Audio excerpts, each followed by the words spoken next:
Северната граница останува отворена. Рампите нема да се спуштат на граничните премини Табановци и Блаце.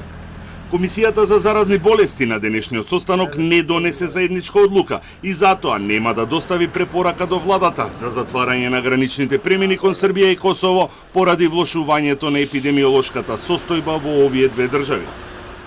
Извори од комисијата велат дека ќе се чекаат дополнителни информации и ќе се следи развојот на настаните во наредните неколку дена пред повторно да се одлучува за евентуално затварање на северната граница. Техничкиот премиер Оливер Спасовски смета дека затварање на границите не смее да биде политичка одлука и мора да се темели врз препораките на комисијата. Ова не е прашање на политика и затоа владата не може да носи одлука која што би била политичка. Ние сакаме да носиме одлуки како што ги носевме и досега, врз основа на мислењето на стручните луѓе, на епидемиолозите. Ако се согледа било каква потреба за било каков начин, се не преюдицирам дали би било тоа соодветен начин на поминување на граници и така натаму, ако се согледа дека има било каква потреба да се превземат некакви мерки, дури тогаш ќе разговараме на влада и ќе ја носиме таа мерка. Според официјалните податоци на надлежните, во последните 24 часа на граничните премини кон Србија и Косово, вкупно 23.600 лица оствариле влез и излез од државата.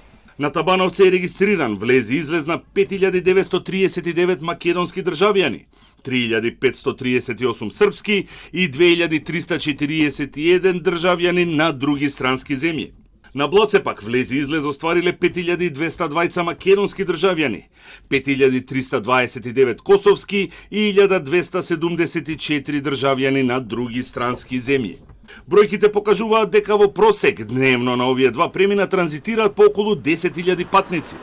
Тоа е за 8 до 10 пати повеќе отколку во време на затворените граници, кога само камиони и специјални транспорти ја минуваа границата, но сепак е за 3 пати помалку од бројот на патници во летна сезона во истиот период лани, кога на Табановце имаше денови со регистрирани 40.000 патници.